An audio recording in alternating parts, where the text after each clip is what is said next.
미국을 중심으로 한 영국, 프랑스 세 나라 연합군이요, 지난 14일 날 시리아를 폭격을 했습니다. 그 전에 동구타 지역에 화학가스를 사용했다라고 의심을 받고 있어서 트럼프가 외국에 회의도 안 가고 시리아에 대해서 중요한 결정을 하겠다, 이렇게 이야기하고 난 직후에 105발의 미사일이 시리아 다마스커스와 홈스 두 곳 등 이 주로 화학무기와 관련된 연구개발센터, 화학무기 저장고, 화학무기 단지 벙커 등에 떨어졌습니다.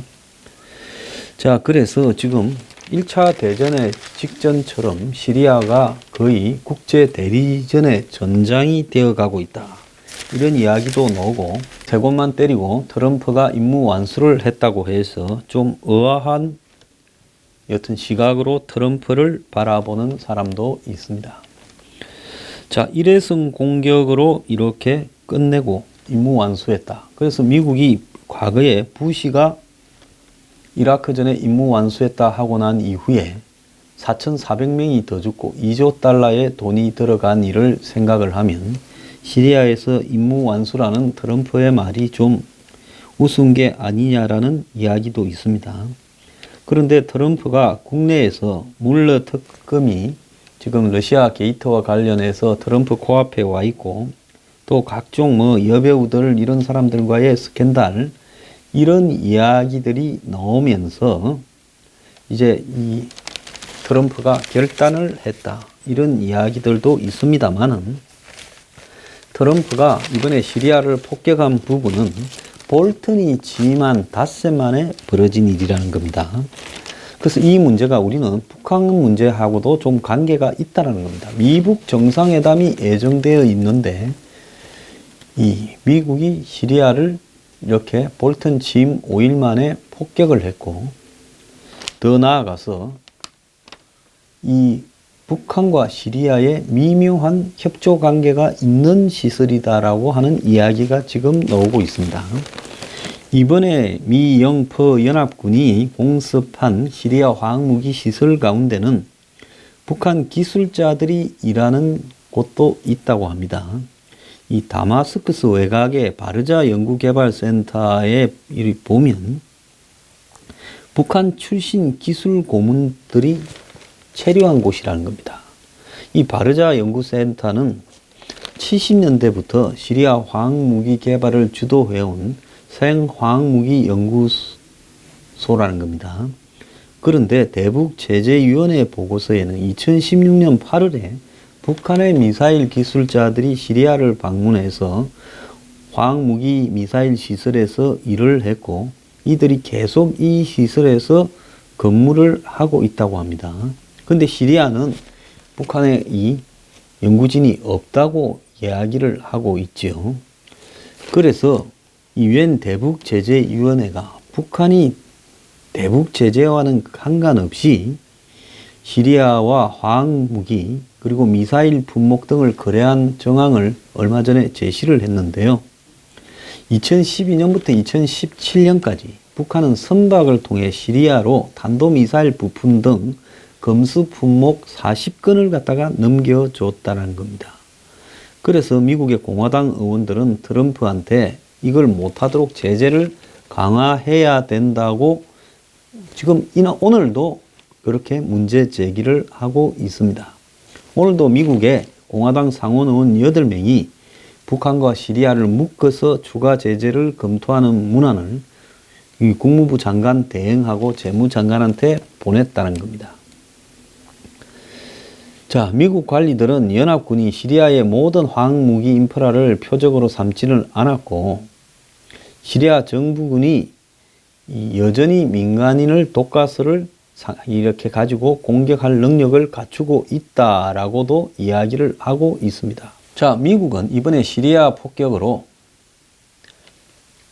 이 북한에 간접적인 경고를 보내는 효과도 있었던 거죠. 북한이 만약에 미북 정상회담을 거듭차고 잘못 나오면 미국은 그 다음에 너네들을 공격할 수밖에 없다라는 부분을 보냈고, 북한은 이런 미국에 대해서 저러니까 우리가 핵을 포기하면 맞아 죽으니 끝까지 갖고 있어야 되겠다.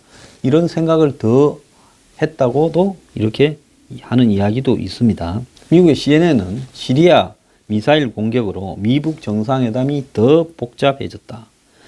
트럼프가 시리아를 위협할수록 북한은 핵무기를 놓으려고 하지 않을 것이다.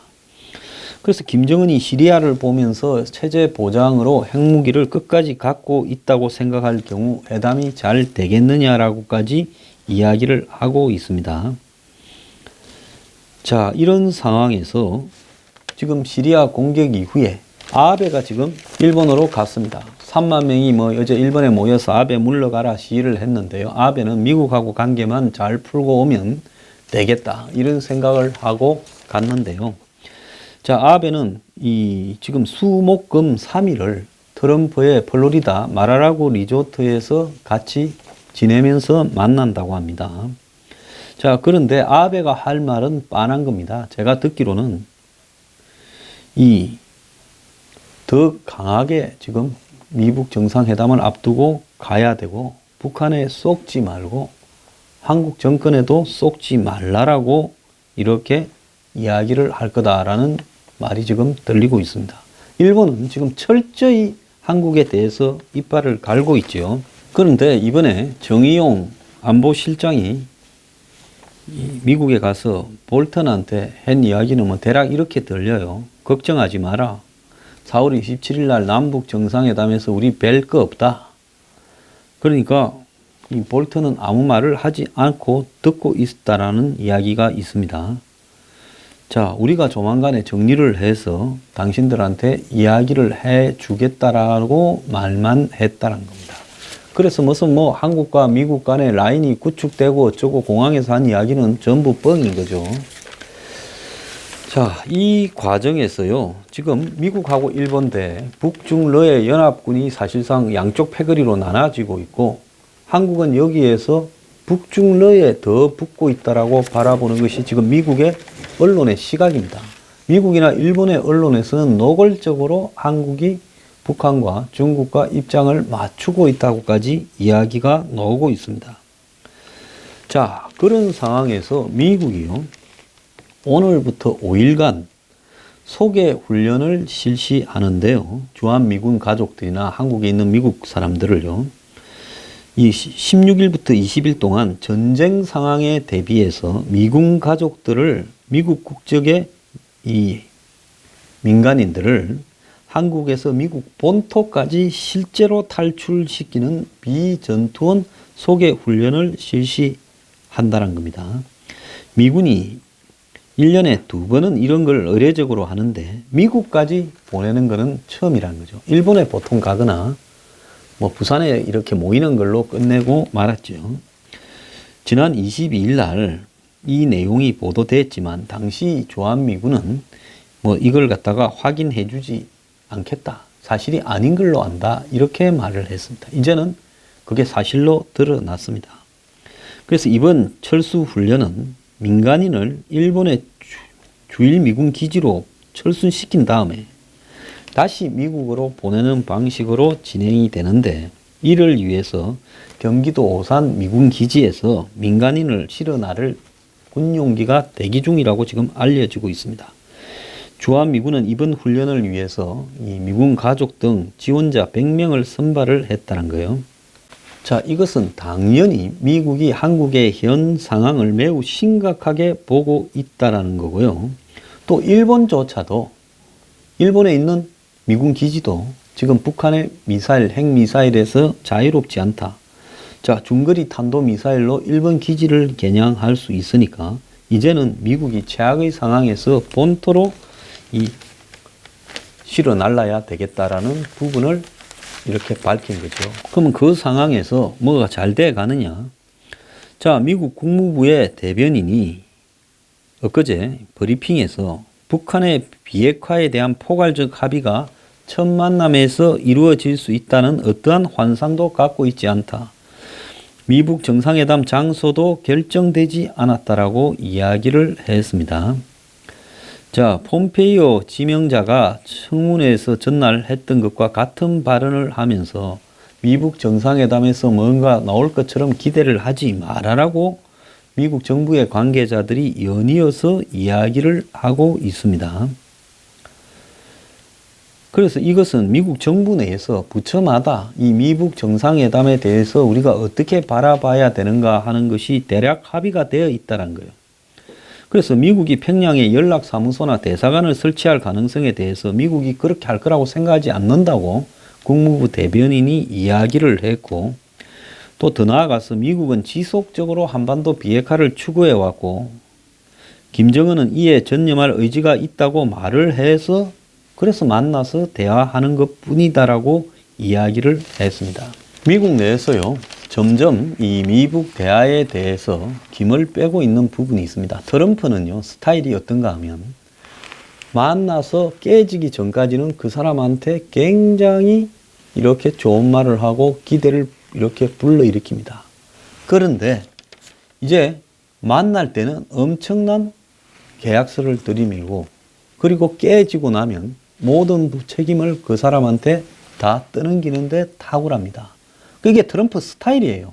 그래서 최근에 트럼프가 무슨 원더풀한 회담이다, 기대를 하고 있다, 무슨 좋은 어떤 기회가 될 것이다, 이거는요, 북한에 지금 자꾸 얹는 거예요. 그리고 만나서 이야기할 때는 자기 계약서를 들이밀 거예요. 여기 도장 찍으라 하죠. 그럼 북한이 안 한다면 그때부터 저건 생양아치다라고 이제 욕을 해대기 시작할 겁니다. 그래서 트럼프 말 가지고 뭐가 되고 안 되고를 판단해서는 곤란하다고 봐요. 그건 트럼프의 고유한 수법입니다. 자, 이 과정에 한국의 우방이 돼야 될 일본이요, 지금 한국에 대해서 가장 중요한 이웃이라는 표현을 지금 외무성 홈피에서 삭제를 했습니다. 자, 이 지금 북핵 비핵화 국면에서 한반도의 가장 중요한 시점에서 일본이 한국의 가장 중요한 이웃이라는 이 말을 외무성 홈페이지에서 삭제했다는 건요, 지금 한일 관계가 갈 때까지 가고 있다는 걸 보여주는 거예요. 이번에 아마 아베가 트럼프를 만나서 한국 믿지 말라고 아마 가장 트럼프 길을 붙들고 앉아서 쏙닥쏙닥 할 건데요. 자, 트럼프는 자신을 죽여 세워주고 자신의 큰 주장에 대해서 그대로 찬성한다고 하면요, 그때부터는 다른 걸 잘 안 듣는다 그래요. 아베는 이번에 가가지고 우리 둘이 친한 줄 알았는데 내가 뭐 잘못했습니까? 어째야 되겠습니까? 네가 가는 방향에 대해서 난 전적으로 지지하고 내가 할 게 뭐 있겠습니까? 딱 이렇게 이야기할 거예요. 그럼 트럼프는 또 솔깃해질 겁니다. 그러냐? 그래, 뭐 내가 뭘 도와줘야 돼요? 뭐 한국 믿지 말고 저거 못 믿어요. 저거부터 갔다 큰일 난다고 이야기를 할 거예요. 그런데 솔직히 말하면 한국의 보수가요, 아베가 좋고 나쁘고 이런 걸 떠나갔고요, 아베 때문에 지금 미국이 북한에 말려들리는 부분을 크게 제어하고 있다. 지금 트럼프 앞에 한국의 지금 문정권에 대해서 아베만큼 솔직하게 이야기할 사람이 하나도 없다는 겁니다.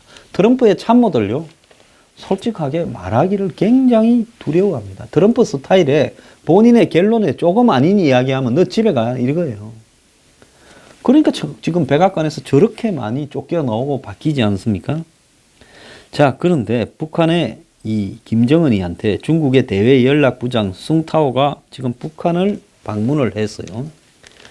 지금 남북, 미북 정상회담에 대한 또 중요한 논의를 갖다가 지금 하고 있다라는 이야기가 나오고 있습니다. 시진핑이 지금 북중 정상회담 때 미처 챙기지 못했던 이야기, 또 그 뒤로부터 상황이 벌어진 부분들을 더 얹어서 해석하는 이야기들을 숭타오를 보내가지고 북한의 김정은이한테 직접 전달을 하는 것 같은데요. 그래서 시진핑이 이렇게 북한을 챙기고 있는 입장에서 본다면 그야말로 이번에 미북 정상회담에서 어떤 결론이 나기는 거의 틀린 것 같다라는 게 제 입장이고요. 회담이 안 될 가능성도 매우 크다고 봅니다. 근데 미국 사람들은 홍준표 대표가 문재인 대통령 만나가지고 여기 둘 다 직위를 불러줍니다. 그래서 뭔가 특별한 물밑 거래를 했을까 하는 부분에서 궁금해하는 것 같습니다. 저는 그렇게 생각합니다. 두 사람 다 자기들 그냥 지금 앞이 바쁘니까 각자 자기 이해관계를 챙기면서 주고받은 것밖에 더 있겠느냐, 그렇게 생각을 합니다. 자, 미북 정상회담 가면 갈수록 좀 더 잘 돼야 되는데 제가 볼 때 더 잘 안 될 내용들이 늘어나는 것 같습니다.